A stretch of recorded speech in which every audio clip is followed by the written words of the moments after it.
So don't worry about it. On me. And then just you can sit down. Okay. Just if you get bored, give it to someone else. If you try to use my phone to steal my money, you inherit my debt. So we're gonna go ahead and get started. I think it's enough time. If somebody could close the door, I am a very loud person. Literally anybody. Let's start with a click. Awesome. So, my name is Rose Estrada. I am a middle school ELA teacher because I make poor life choices. I graduated from Appalachian State University where I volunteered at the LGBT Center. Yep. Dad for the kids. I also volunteer at Time of Youth whenever I get the chance, which is not as often as I would like, but I'm trying to get more into it. And this presentation that you're going to hear right now is something that I presented at the Teaching Learning Conference for Gaston County. Updated a little bit for the audience, because I have a feeling that you guys know a little bit more about LGBT issues than Gaston County. So, we're going to go ahead and give that a try. Now, before you press that, I am way less experienced than anybody else you've seen today. I've gone to presentations by doctors and people who have been counselors for 10 years. I'm a third-year teacher. I don't know what I'm talking about, but they gave me a stage, so I am here. So, go ahead and press play. This presentation was actually co-written with Ren Kern, and I would feel bad I've not given them credit because that's plagiarism, and if you're an educator, you know plagiarizing is wrong. Right. So I'm citing my sources, they're going to be at the bottom, and I'm citing my co-writer. None of you can tell on me. Ha. Click. So, why are we here? Well, we're here because we're getting CEUs, right? Yeah. Right? Yes, CEUs. Now, go ahead and press click. We are here because I want to offer you language to help you with your LGBT students and staff and families. I want to provide best practices to deal with anti-LGBT remarks. I want to share resources for students, staff, and families. I am moving back here, not because I don't know what I'm supposed to say, but because I want to be immersive. Things that I don't want to do. I don't care what your political affiliation is. That's a lie, I do, but I'm not allowed to say it, and I'm not going to bring it in here. I am not going to change your spiritual or religious beliefs. I am, as I said, not that interesting. So if you do have a religious experience while here, though, do write it in the comments. I would love to hear about it. And I am not going to force you to become an ally to the LGBT community, and I should say that should have an asterisk, because I am kind of going to force you to do that in your schools, in your systems. I don't care if after you leave work, you go to Chick-fil-A. I go to Chick-fil-A, it's delicious. I shouldn't, I know better, but I do. So as long as you're in the school though, you do need to care. Go ahead and press click. Now, when I am in my school and when I'm online, when I am volunteering, a lot of the times I hear the words, these kids just don't need to bring this into the school. Like I'm fine with them or I don't support it, but you know what? As long as they're in school, I just see them as students. They're just students. I just want them to be students. We're not here to socialize. We're not here to date. So their sexuality, their gender identity should not matter. This thing up here is called Maslow's hierarchy of needs. Some of you may have seen it before, but a quick refresher. What this means is that these are the things that people need to be the best people ever. The bottom four are called deficiency needs. Those are the important ones. The ones at top, growth needs, those are to make your student be the best student ever.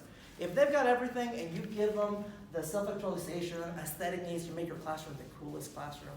You have the Harry Potter posters and you have those cool lights. They're going to be more interested, they're going to succeed more. But if you don't have those deficiency needs, nothing else matters. And that's not just for students, that's for everybody. So just a quick refresher for people who might not know. All the way at the bottom, you have physiological needs. Do you have food? Do you have a shelter? Do you have a bed? If you don't have those, it doesn't matter what age you are. If you don't have those, you cannot work, you don't care about anything. How am I supposed to fill my taxes when I don't have food, when I haven't eaten for 3 weeks? When I'm just always worrying, am I gonna, where am I gonna sleep tonight? It's becoming colder, it's winter. We just got hit by that cold. So for a lot of your students, it's actually gonna come down to, you want them to worry about homework when they're trying to figure out if they're gonna be able to go back to a shelter tonight. Because, they've made some poor life choices and some shelters don't accept that. The next one is safety and security needs. Quick question. If somebody was shooting down the hallway, how many of you would still be here listening to me? None of you. As I said, not that interesting. So, if your student or your person or your worker or whoever doesn't feel safe wherever they are, they're not going to care what you have to say. They need to feel safe. They need to feel like they can be in this space. The next thing is love and belongingness. Do they feel loved? Do they feel like they belong in a place? Funny thing that happens, I don't know why, but apparently if somebody doesn't feel like they belong in a group, they don't want to be part of that group. It's crazy, I know. But what happens is they're not going to be able to focus on any learning. They're not going to be able to focus on any performance. They just care about, where do I belong? Where am I supposed to go? No one here wants me. They hyper-focus on not feeling like they are in a place they should be in. And they're constantly trying to figure out where is that place. If that place is not your classroom, then they're not going to be thinking about your classroom. And the last one is self-worth and self-esteem needs. Apparently, if a student doesn't feel like they matter, they're not going to try to improve themselves. They're going to think that's wasted effort, and nobody likes doing something that they don't feel matters. All of you have been to PLCs. You know that feeling. Click. So, terms and terminology. Go ahead and click. Those are the terms that a lot of people use. You've been beaten over the head with these the entire day. I'm not going to waste your time on them. You know what they are. If you have questions about them, come see me after the meeting. I will explain all of them. Click. So, just a quick thing that I thought was important. Gender identity and romantic sexual identity are separate things. They're not the same. You can be trans and straight. You can be gay and completely happy in your gender identity. These words have meanings, but I'm about to explain in a little while why, when it comes to your students, your clinical meaning and the dictionary meaning doesn't really matter, but we'll get there. Just know that these terms exist. Just know that gender identity and romantic sexual identity are separate things. Those don't matter as much as you think they do when dealing with students, and we'll get to that in a minute. Click. This is the gender unicorn. Some of you were just in the meeting where you saw this. Apparently it is a popular unicorn, and there's new ones. Long story short, it is a way for you to be able to explain your gender identity, gender expression, physical attractiveness, emotional attractiveness. And the cool thing about this is that you can be more than one thing. So you can be gender expression be like 75% female, but also like 50% male. Like that's just how you're feeling that day. Roll with it, who cares? So this is just a way to be able to find yourself. It's not a very effective tool at making decisions because, especially with kids, I would never give this to a kid. It's like, hey, fill this out without some heavy explanations because kids tend to want that identity. So they will get stuck on whatever they chose. It's like, okay, here's what I am. I'm going to show the world. This is the thing. I'm going to fit this box that I just drew. And the problem with that is maybe 2 weeks from now, they find that maybe they don't want to dress as femme as they did that day. And so they're going to make those changes. And if they feel like they're already set, they cannot make those changes. They get stuck. So be careful using that as a tool. But just know this exists if you ever need more help in figuring out what things are. Click. Terms to avoid. Now this is important because there are some terms that you should not use for a couple of reasons. Now, transgender, that's just grammar. Like, we're all teachers here, right? Or most of us, grammar. But transsexual, that puts an emphasis on surgeries, which a lot of people are saying, well, that puts the focus of the transgender experience on the medical part of it instead of the identity part of it, and that's problematic. There is the idea of pre-op, post-op. Some people say that you shouldn't use those terms because they don't really matter to the transgender experience. You don't need to know that information. If somebody chose to disclose that, then that's on them, but you shouldn't be trying to classify people with that. Transvestite, that one gets a lot of weird things because, I mean, on the one hand, it technically means cross-dresser, and that can have some negative connotations when used with transgender people. However, a lot of people are a fan of Rocky Horror. So it's one of the complicated. I would just not use it in general unless the person identifies that way, in which case, by all means. Non-gender identities, cross-dresser, drag king, or queen, don't use this with transgender people unless they're the ones using them. Because those just means basically putting on an act, putting on a costume, and someone's life is not a costume. We're nearing Halloween. Words. Click. Okay, so I wanted to get through all of that as quickly as possible because, as I said, you're here. You hopefully already knew a lot of that. Hopefully this is not new information. Again, I'm here all day if you need to talk about any of those terms in detail. I don't have a life. teacher. So you can just come by and I will talk with you. But this is the part that matters. Now you have also seen these statistics all day because we're all pulling from the same resorts. And this one I'm not going to skip over as fast, even though you've seen it all day, because they are important and you should probably keep hearing them. There are things to keep in mind. This is what your students, your patients, your family members are going through. Now, I'm not going to read all the statistics to you because you're all adults, I think. Yes. So you can read, but just know that when I say verbal harassment, I mean people calling them names and slurs. When I say physically harassed, I mean pushing and shoving. And when I say physically assaulted, I mean assaulted. I mean physical violence. So those statistics should be a little bit staggering. I mean, 70%, that's almost three-fourths, I can do math. ELA teacher, by the way. So verbal harassment is massive. 59.1% based on gender expression, 53.2% based on gender, and you see the numbers don't get really any better from there. Pulled from the 2017 GLSEN School Climate Survey, quoting my sources. Click. Names and pronouns. Oh, one thing, if you're taking notes, I don't know if you know this, but if you're, I'm going to give you a link to this presentation, so you're going to have all of it. You don't have to worry about it. But so we talked about names and pronouns a little while ago. You have who have their chosen names and pronouns with respect to the school, home, and work with friends experience. 71% fewer symptoms of severe depression, 34% decrease in suicidal thoughts, 65% decrease in suicide attempts. I'm going to say that part again. 65%. 65% less suicides. If you're all you're doing is respecting the pronouns. All you're doing is respecting the names. I am happy to see all the buttons. Those are good. I will do my best to respect them because, again, I like you all. You seem like nice people. So, compared to peers who could not use their chosen name in any context. Correct? Now, when it comes to anti-LGBT remarks in school, 70% heard the remarks often, 91.8% reported they felt distressed because of the language. That makes sense, right? If somebody is saying you are blank slur, you're not going to feel very happy about it. 87.4% heard negative remarks specifically about transgender people, 56.6% homophobic remarks from teachers or staff. That is you guys, that is me. 71% reported hearing the remarks about gender expression from teachers or staff. When you talk in the hallway, when you talk and you think no one's listening, someone is always listening. Kids can listen to things that you won't even know. I called one of my coworkers a butt in what I thought was a empty classroom. And about 30 minutes later, he came back and it's like, hey, so you're all adults, right? You don't mind if I curse? Okay. So about 20 minutes later, he comes in and it's like, hey, I'm not saying the name, so-and-so student said you called me an ass. And I was like, first of all, I said but. Second of all, I thought I was alone. So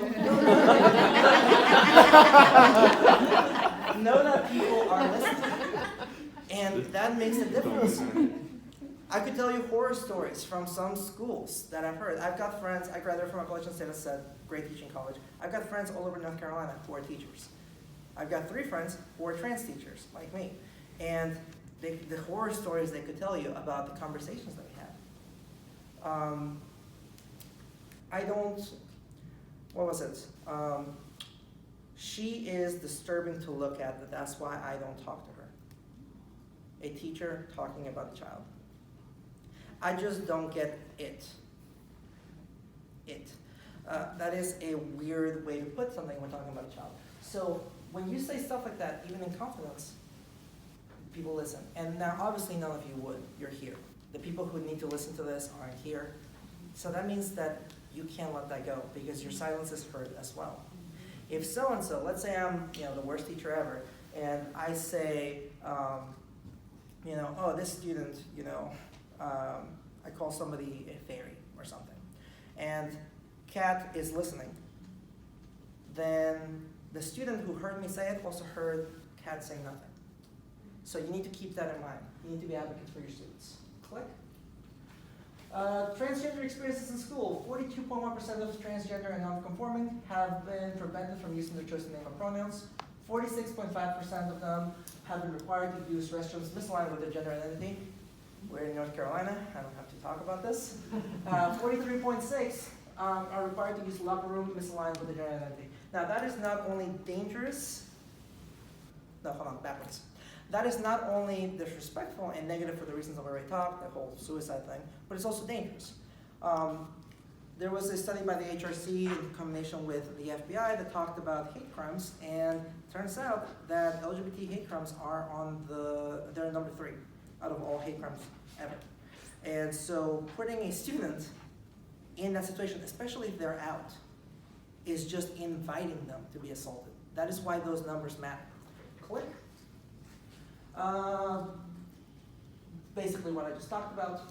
One thing that I do want to talk about, I don't remember if I put it on the PowerPoint or not, because again, middle school teacher, I'm all prepared. All these numbers are based on actual and perceived gender identity and sexual orientation. You don't even have to be gay or trans or bi to be discriminated against.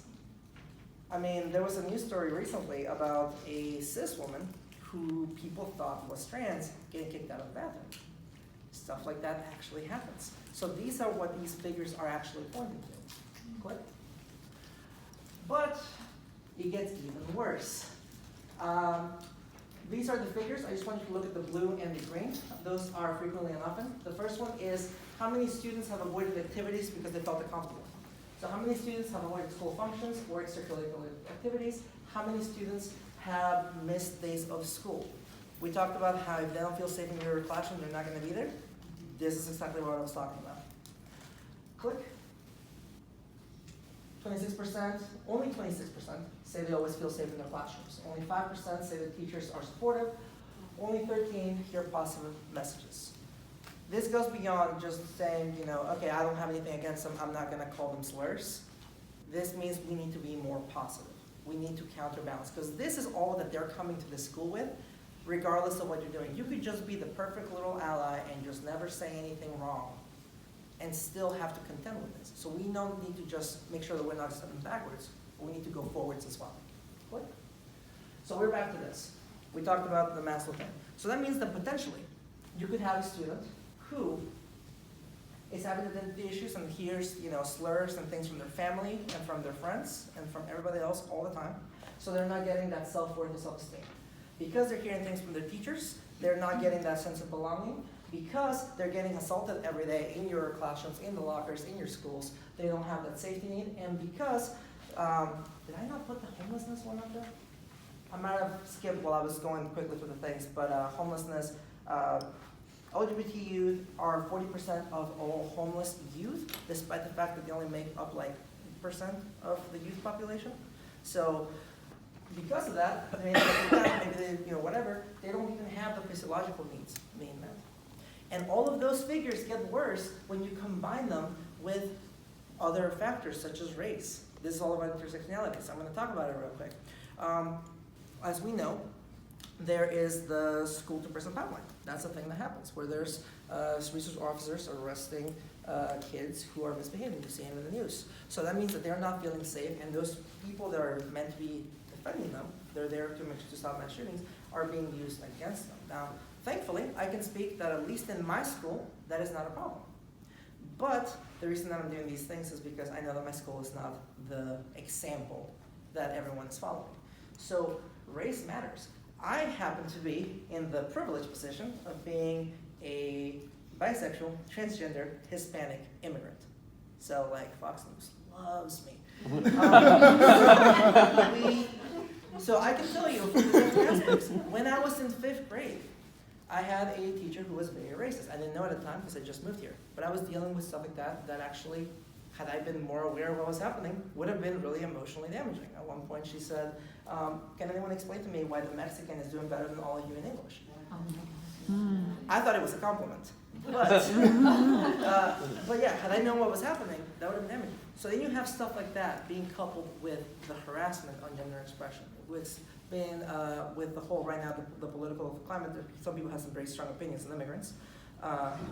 So all of that couples together into this ball of existential dread that students have to deal with. And then you tell them, yeah, I don't leave that for after school. Right now you're a student, I need you to do this homework.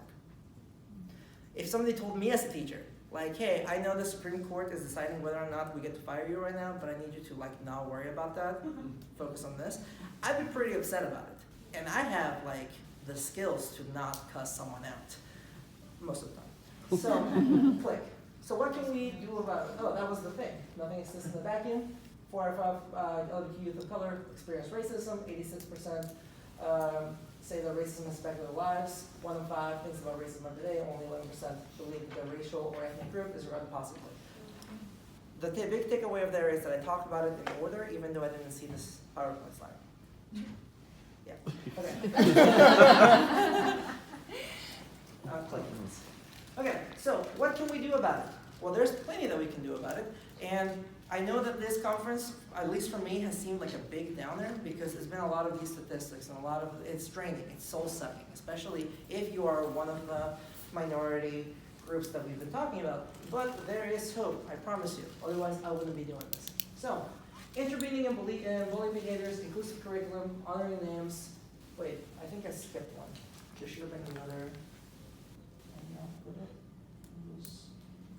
Oh, okay, so it's like way later. Okay, so honoring names and pronouns, social support groups, safe zones in schools, responding when youth come out. And I am going to talk about all of them. But if nothing else, this is the slide. When you go back to the presentation, you pulled from this. These are the checklist. If you're trying to do these things, you will be okay. Click. Intervening in bullying behavior and bias. There's this thing called interrupt, question, educate, and echo. So who here dreads the day that a student comes in and says, you know, yeah, so what'd you do this weekend? Oh, me and my dad went out to Raleigh, and all the kids start laughing. No one, just me? Okay, because I dread that moment every day, because my kids are hard enough to control anyway, and I know some of these kids are getting encouragement from their parents to be this way, so having that conversation is dread. But this is, if you are completely like, what am I going to do? This is a step-by-step. So first you interrupt the behavior. Stop. Next, next you question the behavior. So, why'd you call his shirt gay? Now, because he's a middle schooler, what's the answer going to be? Because he's gay. Okay, you have a vastly different experience than me. My answer is going to be, I don't know. They never know. They never know. Why'd you do this? I don't know. So you question the behavior. If they actually have an answer, my dad says it's in, my dad says this, or you know, because it's pink. You can have that conversation. You can educate, which is the next one. Yes. So you can educate. Guys are allowed to wear pink shirts. Girls don't own the color pink.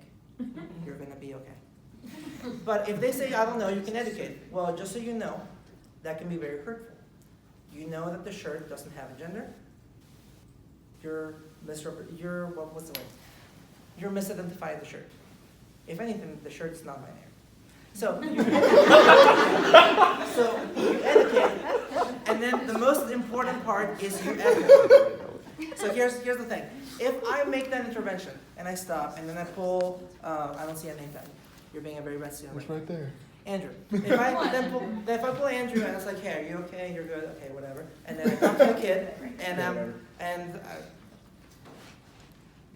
yeah, I know. You have one of those names. You're that kid. Okay. Josiah.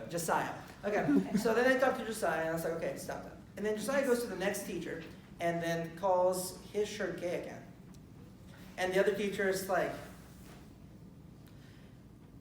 that means that Josiah had learned that just in my classroom is not applicable. So you need to get in with your team and you need to echo. Echoing is the most important part of this process. Every time, every single time that he calls hish or gay, we need to have that process. I have a student right now who likes to use gay as an insult. And I've made it so that every time that he says it, because we've talked, we had the conversation, he needs to say, he just means something is dumb. So I told him, come up with a different word and we're gonna practice this. And he's saying lame now. Every single time he tries to say the thing, I hear the G, I'm like, stop it. And he's like, lame. And he hits the desk. Oh no, he hits the desk, but he hits the desk. He does it. Lame. And it's just the echoing. It's being consistent. These are kids. Most of the time they don't know why they're doing things. They're hormones. They're crazy. Like, they were better than 7th grade, but still. So, go ahead and click. So, do we have the time? I think we have the time. Yes, I'm talking really fast. So, wait, how long do I have? 27 minutes, okay. So here's what I want you to do. I want you to pick a buddy. So it needs to be somebody next to you. So if you can be a group of 3, you can be a group of 3. You can be a group of 3. So you're gonna pick a buddy, and then you're gonna compare hand sizes. Whoever has the smallest hand in your group is the bully. So compare hands, compare hands. We're equal. We're not bullies. Okay.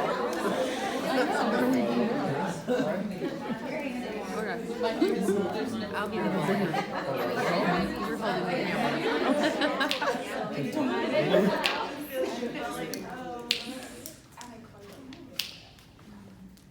I do this, it works. I don't know why it works. So, here's what you're gonna do. Bully, you're gonna pick the one of these that you think is gonna be the most offensive. I don't care which one. So, I'm giving you the chance to be offensive. Embrace your inner bigot. So say the one that you think is gonna be the most offensive, the one that you would hate to have to deal with the most. And you're gonna workshop with the people around you. The other person, you need to, again, interrupt, question, educate. Obviously we can't echo, you're partners. But I want you to think of what you would say. Now, I have my own thing that works for literally everything, and I'm gonna give it to you free of charge. But you first have to try to come up with your own answer. So I'm gonna be walking around the room eavesdropping. I am gonna steal my camera back so that I can follow along. Don't worry, I'm gonna be taping mostly myself instead of you because I'm narcissistic like that. But I do want to hear some good conversations. Think, if this was your classroom, I know it's been laughs and fun, whatever, but this could save lives. So if this was your classroom, how would you stop this from escalating? How would you deal with it quickly and decisively? What would you say? Bully, try your best to be unrepentant. You want to challenge them. Because I can tell you, whatever you come up with to be a defiant little brat, when the time comes, that student's gonna challenge you more.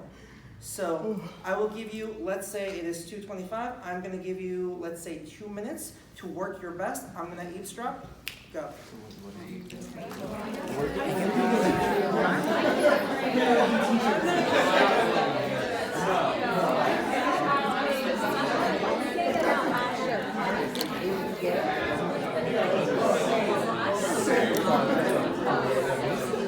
Yeah, I know what it means. You're going to help. It means you're in. That's all there is to it. What part of the Bible says that? All of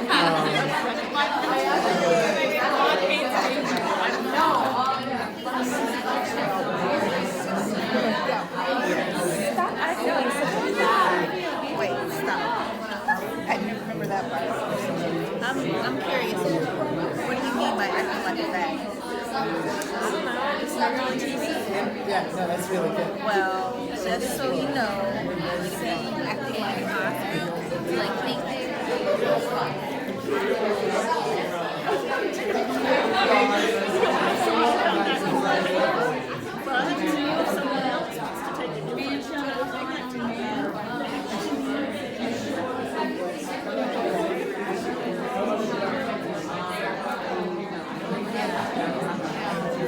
Okay? Thank you.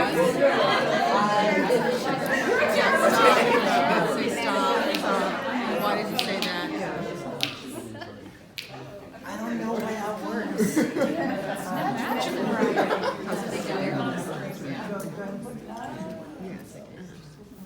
Okay, so here are the things that you did, obviously, and I didn't have to teach you this, so I'm going to skip over the slide. honestly forgot the slide was there, but you guys did great. So here's my one, because none of you I heard say, well, my dad said this. And that's really the dreaded, you did? Okay, well, I'm so sorry that So here's the way that I always respond to this. I say always like it happens all the time. Here's the way that I've been taught to deal with this. Because you never want to challenge the parent figures. You're going to lose that fight. If they say, my dad said, this is sin, and you're like, well, it's not, you messed up, and now you're expecting a phone call, and you know that it's going to be a thing, they're going to come in, they're going to go home, they're going to tell their parents are going to say, you know what, don't do any more assignments for that teacher. And you don't want to fight that.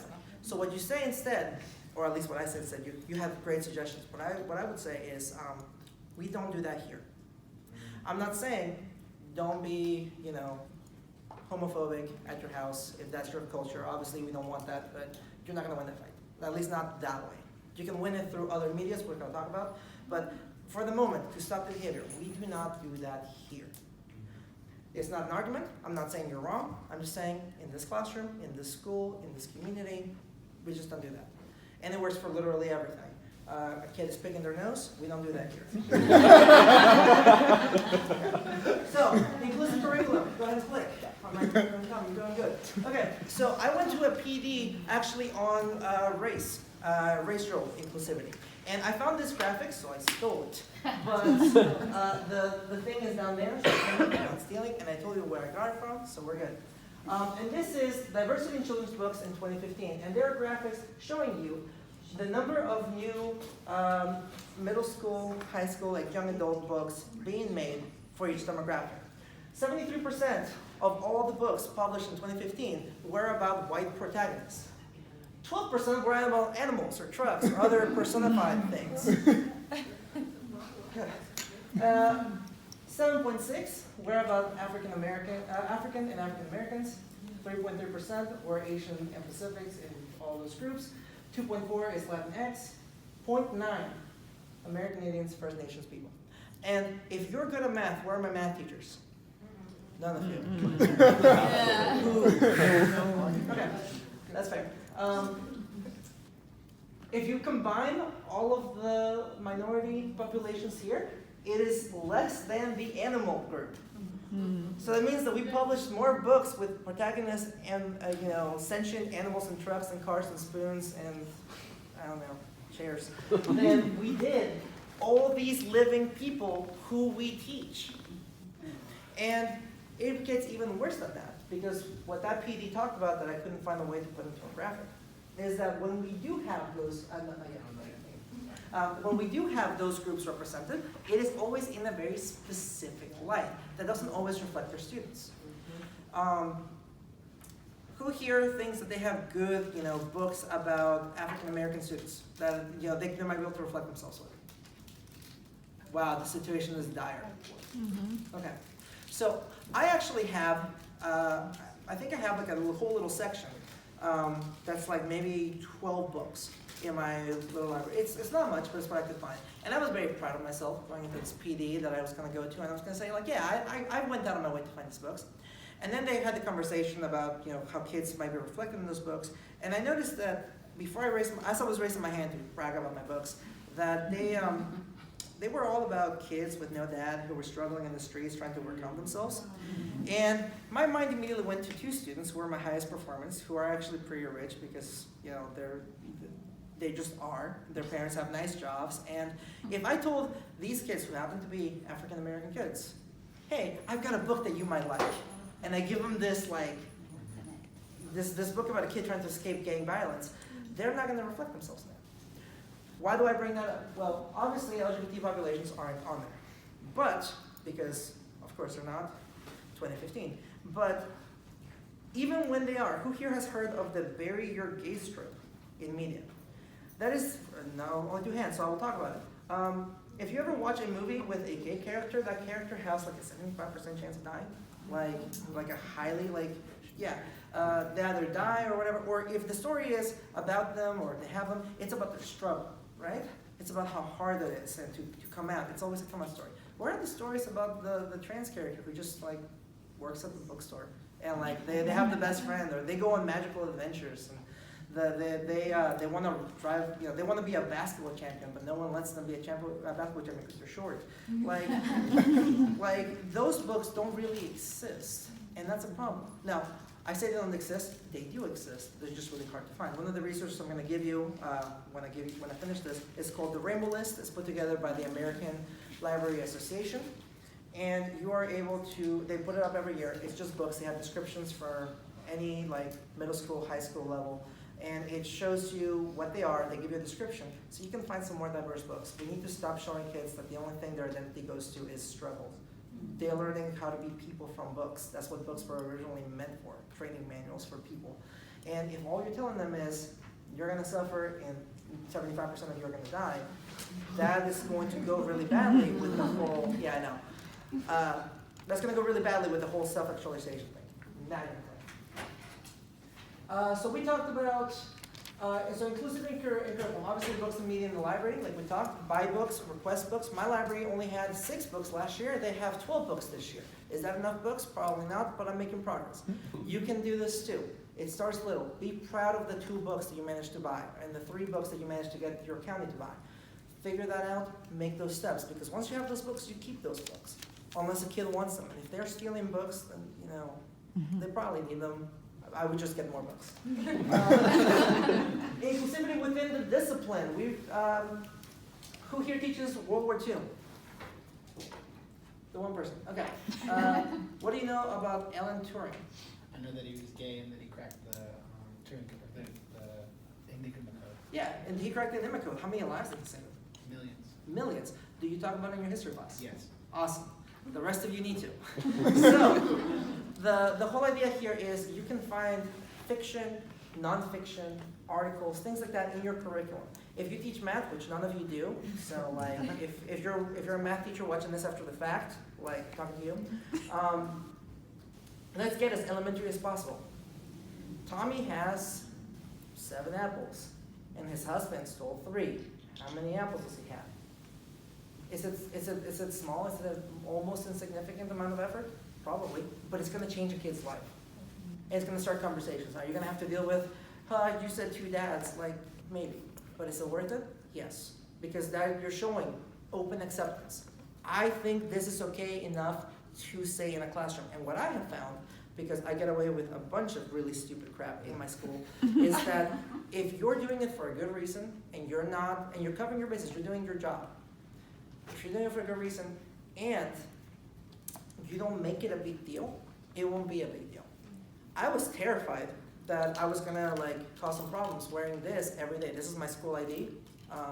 So I wear this lanyard to work every day, and I thought, I'm gonna get in trouble. But I never did, because I didn't act like it was a big deal, and the kids don't act like it's a big deal.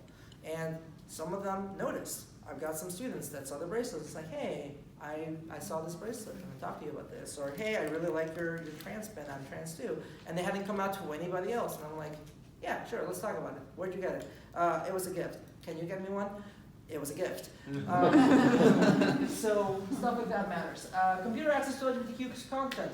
How many of you have some sort of block on your school so that they can't access, I don't know, Netflix or something? Mm-hmm. Okay. How many of you have tried searching for anything LGBT related? And how much of it gets blocked because the computer system thinks it's porn? Do a fun experiment. Try to pretend that you're a student when you go back to your school. You have a student log in, let them give you your computer, and try to pretend that you're going to do a research paper on marriage equality. 2008, right? Well, it started in 2008. What was it, like 2015? When it progressed. So pretend you're doing a history paper on that, the importance of that. Try searching, see how far you get. Doing a research paper on something that might affect some of these kids' lives. Maybe that's why they want to research it. And how many of them can actually do it? That might be a conversation to have with your district. I know it's a scary conversation, but someone has to do it, and it's certainly not going to be anybody else. Lessons on respect, that one's just pretty self-explanatory. That doesn't really have to do with LGBT. We're teaching these kids to be like people. And so there's the GLSN, you have access to these, but there's different lessons that you can teach on just how to be respectful and why it matters. Click. Supporting gender identities, honor names and pronouns. Now here's the caveat that I talked earlier. Earlier I talked about how it doesn't really matter what the definitions of words are. And that is because when you talk to a kid and they tell you they are something, you ask, they are that thing. They can be wrong. Like, kids are wrong all the time. But it doesn't matter. If they're using the word wrong, if they're historically using the word wrong, you ask them, what does that word mean to you? And then you honor that, because they're trying to identify. Might they go through 15 different identities in the span of a month? Sure. Some people that I've talked to use that sort of like a defense, like, well, they probably don't even know what they are right now. They're trying to figure themselves out. Let's give them some time. And I'm like, no, like, that's a good thing. They should figure it out. Hopefully they never stop trying to figure themselves out, because, you know, things happen throughout your life. And if you're always having that question and you're always finding that answer, then that's good for your development. So if a kid comes to you one day and says, you know, I'm gay, and you're like, cool. And I was like, actually, I'm straight. Cool. And then they're like, actually, I'm trans. It's like, okay, well, if you need anything, let me know. Cool. Then they're gonna know. They can come to you about literally anything, and you're gonna build that trust. If a student trusts you, they will learn from you. I don't have any behavior problems with the LGBT students, whether I teach them or not. And that seems to shock some people, and they think it's just because I am too, but honestly, it's because of the respect. If you're able to show that you care about that part of them, they will open up to you. Examine restroom and locker room policies. That should be clear, self-explanatory. Long story short, use best judgment and always think about safety first. Have the conversation with the students, make them a part of the decision-making process. I'm gonna share something with you called it's up there. I'm so good at this. The gender support plan. It's basically, who here knows what a 504 or an IEP is? Okay. Okay, so we don't want to use that noise because I get it, but it's accountability. The reason we have to fill it out is because somebody needs to be responsible to make sure these things are carried out. There's the gender support plan, which is basically a 504 for gender transition. If you put on there what the rules are for allowing a student to use restrooms, then it doesn't matter which class they're in, everyone is being held accountable to follow it. It is a tool for you to use. So you get to be the one to be passing it out to everybody and making them do paperwork. So, and remember that it is to protect the students. It's accountability. So. And also with that too, like, we try to teach our kids to advocate for themselves. Yes. So not, like, it is a lot of paperwork, but it does no good unless we use it. Yeah, and so sometimes the kids have to know, hey, that's on my 504 plan or it's on my gender support plan. If it were legally allowed and if it was like a best practice, which it's not, I would give a copy of it to the kid to carry around, because that way if anybody tries to give them crap, they can flip it out. It's like, they're legally required to like follow this. Obviously, because they're gonna lose it and somebody else is gonna find it and confidential information, we're not allowed to do that. But yeah, teaching kids to advocate for themselves is important. Preparing self-plans and notes. Here's a fun story. There was a school that really tried to help the student transition. And they kept the dead name out of everything. They kept it off the paperwork. They were so good. And then on the third day of school, this student gets called to the front office by the dead name. And all the hard work that they did, because they knew they had a trans student, and they had meetings about it, all the counselors were on board, all the teachers were working about it. No one got the memo to the front office name. Done. Let's say that you have a trans student in your classroom and you're doing a good job all year, and you get to Christmas break, and the day before Christmas break, you're like, you know what, I want that extra day. So you leave, and then you get the email while you're like driving to wherever you're going. You get the email, hey, so the roster on the sub plan wasn't updated, and the sub accidentally outed so-and-so to the entire class, and now they don't want to come back to school. You might get an email from the mom. Thought you should know. So now you're driving and you're like, well, I have to deal with that. You're not gonna enjoy Christmas as much, right?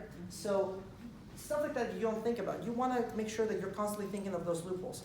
My suggestion is always go, what is the dumbest way this could go down? And that is probably what you overlook, because it's always such a small detail. It's always just something that you forgot.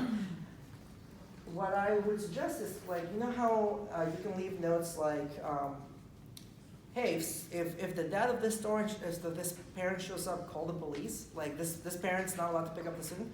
You can make those notes. You can add notes about like, hey, if you're gonna call this student, use this name.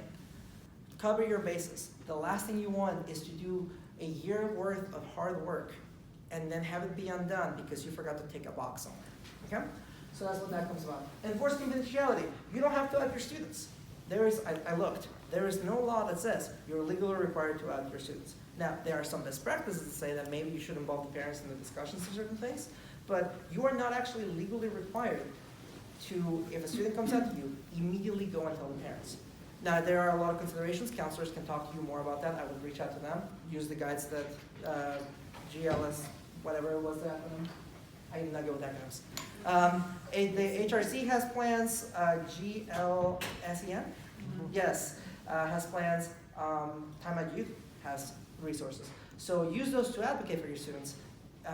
But definitely get them involved in discussions to know what you can and cannot do. But your immediate reaction should never be, nobody's immediate reaction should never be, hey, the parents should know about this because the homelessness rate that we talked about. Use inclusive language. One thing that I don't want to, I shouldn't. Should I? Okay. So, and I catch myself saying this. Hey guys. Mm-hmm. We're in the South, you can say y'all. If you're not from the South, you can say you all, or you can say students, or you can say readers, or you can say people, or you can say, miscreants, whatever you want to use. Friends. But you're nicer than I am. What's your Hogwarts house? Okay. We don't believe it. I don't believe it at all. So, inclusive language matters. Because if I say, whenever I don't know someone's, whenever I'm talking about somebody and I don't know their gender, if I say singular they, I can almost watch people who are part of the LGBT community, I can almost see their ears prick up when I do it. Like they take notice of that. No one else notices it, no one else cares, but they notice. Every time you say guys to a room that has, people from the LGBT community, specifically non-binary people, you can almost hear them, you can almost see them cringe whenever you do it. So it's just something to keep in mind.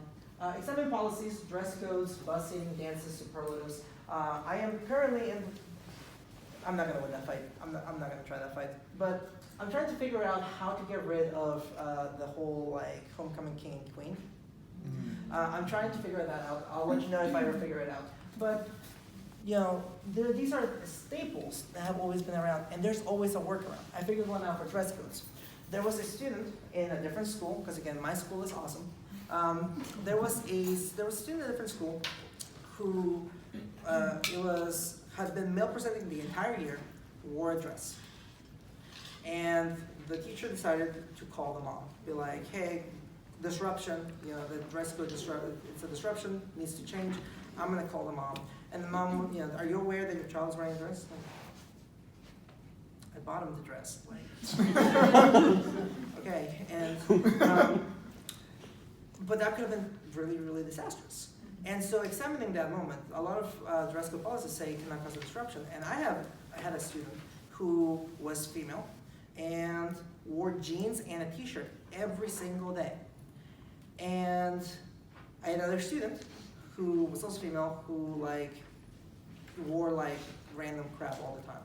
And if the jeans student had come in wearing a dress, that would have been more of a disruption than the other student wearing a cape. You cannot use those, you have to make everything as objective. And I know we don't want objective because then they can't have drug words. And they'll be like, okay, well that's not a drug word, it's slang. It's like, okay, you have to include not slang for drug words and so like that. But it really does take the guesswork out of it. If you're trying to advocate for a student and anybody gives you crap, tell them to judge the clothing, not the person. If the clothing is past this length, you can't, under this length, you can't wear it. If it's longer than that, you should be able to wear it regardless of who you are, because disruptions are up to the students and they'll get over it. I've changed my hair color every 6 months, and when I do it, the kids freak out for about 30 seconds, and then they're done.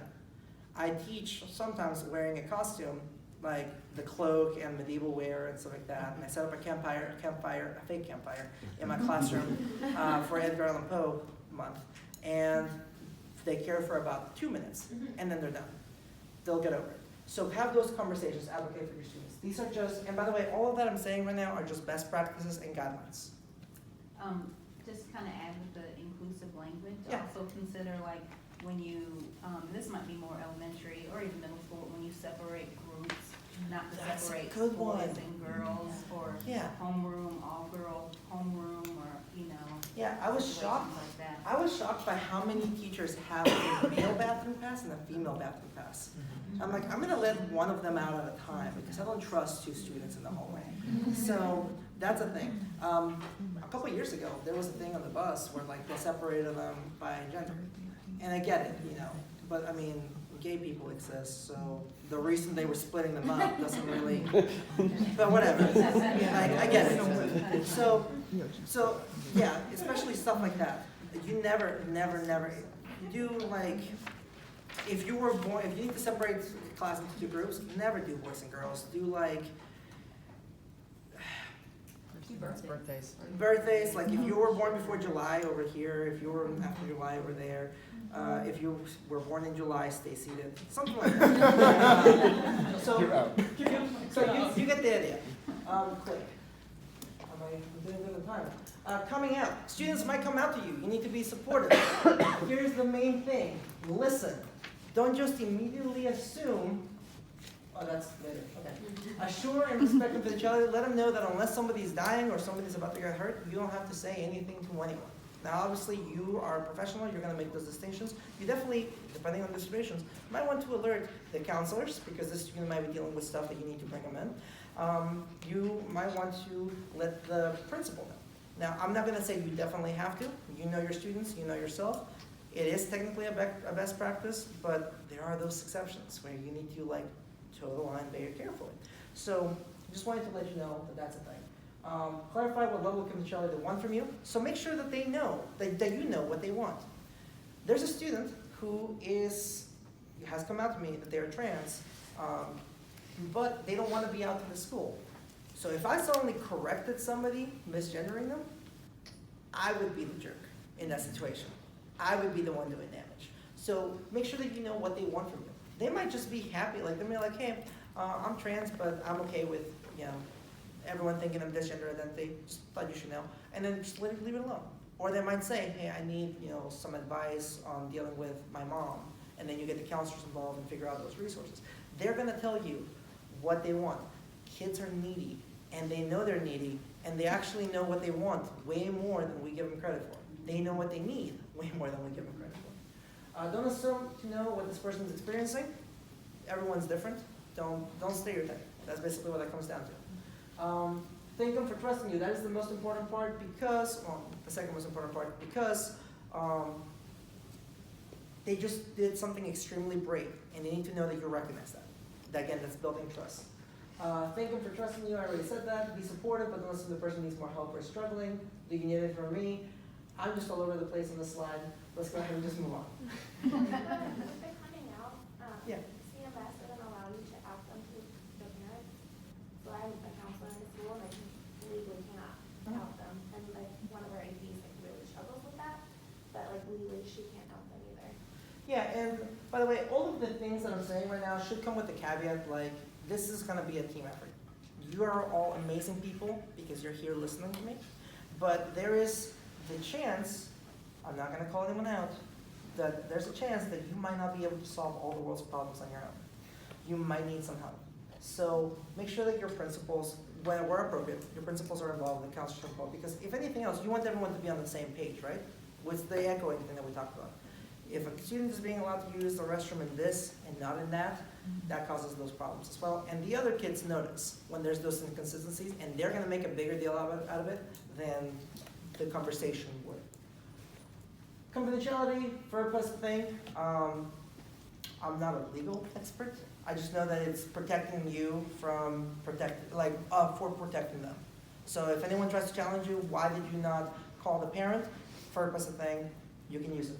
With our students, keep the need to know staff. You don't need everyone to know.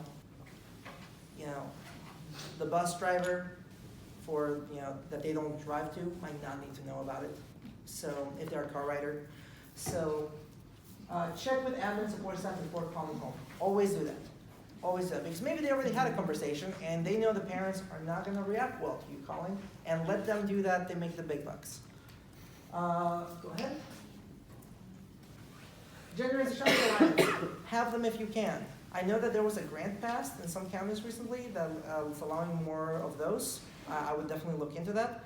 I know CMS has a good history with those, at least from what I hear in Gaston County. So just know that whenever there are gender sexuality alliances in a school, the number of homophobic remarks goes down, the number of negative remarks about gender expression go down, the number of students who feel unsafe go down, who miss days go down, who feel unsafe because of gender expression go down. So all your problems in getting these kids to like stay in school and listen, go down if you have them. It's a very easy step solution. So if you need any justification to your principal, you can pull this graph and just like keep emailing to them. Okay, go ahead. School resources, click. I'm not going to explain all of those. Those are just things that I have listed on the website that I'm going to give you. My favorite ones are Tama Youth Center because I volunteer them and they're awesome. They're awesome. The Schools in Transition Guide, it tells you how to support the student through transitioning in school. It's a big document, takes a lot to read, but definitely worth it. And Transcend Charlotte has a lot of good resources as well. Go ahead. Okay, so that is the link. I need everyone to write down this link. Capitalization matters because it's a bit.ly. And I had to learn it the hard way because I was used to URLs where capitalization doesn't matter. So now it says LGBT Gaston. This is not sponsored by Gaston County at all, but I thought I was only going to be allowed to do the one presentation, and then they were going to figure out that was a mistake, and they were going to keep me off the stage. So now that I'm doing more of these, I should probably change the bit.ly, but I'm lazy. So I did. So when you click on the link,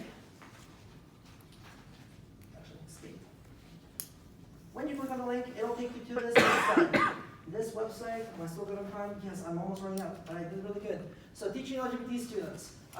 If you forget this presentation, you can click on Presentations 2019 Conference on Queer Youth, and the video that my lovely assistant is helping with is going to be posted right there. So you'll be able to relive this whole experience again with all your friends and the popcorn and whatever. If you don't want to hear my voice, I completely get it. That's fair. Mean, but fair. So I do have the slide presentation by itself. You can click through all of that again, relive the memories. If you want to know where I got all my information, you can click on data, and I have a bunch of like really cool reports that you can click and read through, like the HRC and all this stuff. Or if you just want to like win a trivia about sad trans statistics, you can just click on that, and that's cool too. And then you have resources, which is what most of you came here for. I know it's not me, but the school and transition guide that I talked about, I have the thing, it's going to show it over here maybe, and it's going to have the document. Or if you want the terms and glossary because your teammate doesn't know what bisexual means. Or if you want the rainbow list because you want new books. Or if you want the gender support plan because you want to support someone's gender transition. Or if you want the gender unicorn because you want to print it and frame it and put it on your wall. All of those are up there. So, at this point, I am legally required to say, I think, I will get back. I am legally required to say that my name is Rosa Estrada. You've been a wonderful audience. Now, if you have any questions, I will entertain them. So go ahead. What do you teach? I teach 8th grade ELA. I am a third-year teacher. I'm a third-year teacher. I should mention that I tried teaching in Ohio and they did not put up with this. So, okay, next question. I got about 4 minutes of time. Not a question, just so that everybody knows, the other star in the video is Josiah's head. Just so you know. I'm sorry. Okay, I got 4 more minutes, and I'm not gonna end this early because I'm worried that they're not gonna give me my CAU credits if I do. So any more questions, any more stories, any thoughts? I'm gonna start asking questions if you don't. Okay, I have a question that's, as a Spanish teacher, Good. how to deal with the fact that gender is such a big part of the Spanish language and. I would just add the disclaimers. Take the Looney Tunes approach. Looney Tunes, for those of you who don't know, re-releases their things, and they have some really racially insensitive things. So they put a disclaimer before they show the thing saying, hey, this was not okay, it's not okay. So in the Spanish context, what I would do is I would say, just in the beginning of, like the first day of class, be like, when you're explaining the fact, like that they have gender, you say, that Spanish is a very gendered language, and that there are being efforts to fight that right now, but it hasn't gotten too far. But you can talk about Latinx and how that is an effort to get rid of that. It's hopefully going to be ongoing, but as it stands right now, this is what I have to teach you. And as long as you give that disclaimer, anybody who it actually affects will probably be like, okay, this teacher's cool, they know what's up, I don't have to feel all dysphoric about this. Next question.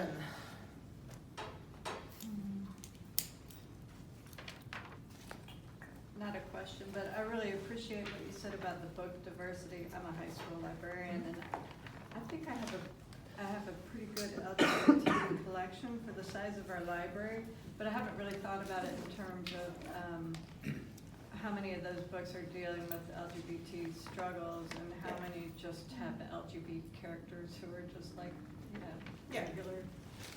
Yeah, and that's I mean, obviously, ideally, we're reading through the books, but obviously, you're a librarian, you don't have that amount of time. But there are resources, I'm sure, that you can find, that you're probably better informed than me, to get a quick snapshot of what happens in the book. Just finding those books where people exist. They don't have to die, they don't have to struggle, like, obviously struggle is part of any book, but it doesn't have to be the gender struggle. Maybe they're struggling because, like, they wrecked a car. And, you know, some kids will be able to relate to that. Go ahead. Okay, so this is, I guess, like a more cultural question for Go you. ahead. So being transgender, I know for me as being, identifying as a black female, it's kind of ingrained in my head that I have to be better. Yes. So do you, as a teacher, professionally, do you feel like I have to be better because I identify as transgender? Yes and no. So I do have that pressure of like, I need to prove that you can be trans and have a good job, and you can be part of the community, and you're not gonna get, you know, crucified. But at the same time, that type of pressure eats at you, and it's exhausting. And at this point, I'm just focusing on doing what little I can. So for me, I'm not worried about being the best teacher in the school. I'm not gonna be. I have way too many bad habits, and I'm okay with that. What I'm worried about is those conversations. So I make my point to be as competent as possible as a teacher to help all the kids grow. But my biggest thing has always been those one-on-one connections. Last year, all of my students grew, but the only part that I care about is I had one student that I mentored after school every Wednesday. And the fact that this year she's getting all A's and she's doing great and all that stuff, that to me is the part that I'm gonna remember about last year. I'm glad that all the other students grew, but I'm not gonna remember that 2 years from now. I'm gonna remember that one kid. So you can't let the pressure get to you. Like, you have to find ways to offset it. And for me, I'm gonna cuss again, so if you're like, for me, my crazy bullshit is what keeps me sane. If I'm able to have fun with things, it keeps the pressure off of my mind. Because if I let it, if I actually sit there and focus on everything and the amount of pressure, it can drive me. Okay, more questions? Go ahead. We're all like future theater teachers specifically. Okay. So we were wondering if you knew of any kind of resources like similar to the Rainbow List, but regarding plays rather than books. Because I do not know of any off the top of my head. However,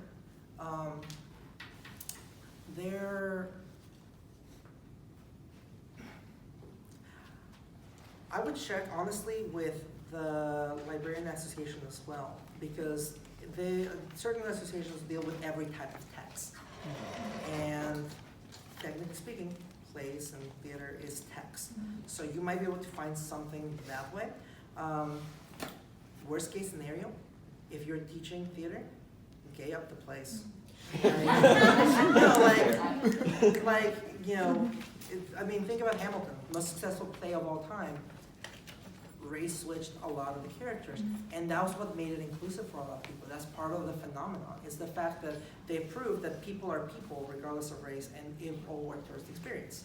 So having a gay Romeo and Juliet, which has been done, having a gay Hades tale, which can be done. You know, you can figure that out. Just remember, if there are no gay resources, make gay resources. Yeah. Okay. Are we good? Everyone feels like everyone's getting antsy? It's like the bell rang and I haven't let dismiss you. Okay, thank you for your time. I've been Rosa Strada. Thank you.